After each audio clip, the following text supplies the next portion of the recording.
Hello বন্ধুরা, তোমরা সকলে কেমন আছো? আশা করছি সকলে সুস্থ আছো, ভালো আছো। তো এখন 3টে বাজে, এখন থেকে ব্লগটা শুরু করলাম। তো মেয়ের বান্ধবী, মা বাবা সকলে আসবে, তার জন্য একটু আয়োজন করেছি রান্না বান্নার। তো এই যে দেখো, ইন্ডিয়া গেট চালটায় যে লেবু দিয়ে ভিজিয়ে দিলাম, 3-4 ঘন্টা ভিজুক, তারপরে রান্না করব। তো বন্ধুরা সঙ্গে থাকো, দেখতে থাকো, আশা করছি ব্লগটা ভালো লাগবে। ছোট্ট একটা মিনি ব্লগ নিয়ে চলে এসেছি।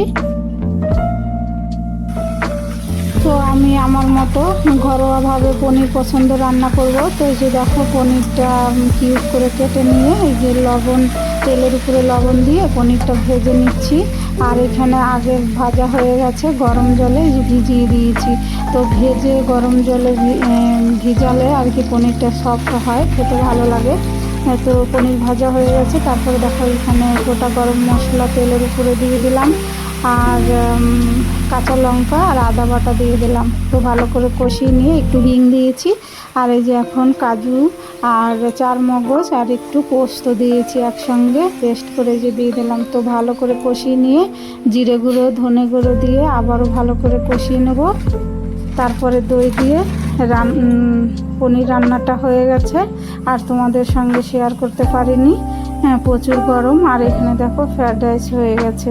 তো কি রান্না করলাম দেখো বন্ধুরা, এখানে এই যে পনির পছন্দ, আর করেছি ফুলকপির একটা তরকারি, সেটাও তোমাদের সঙ্গে আর দেখাতে পারিনি। আর চাটনি করেছি।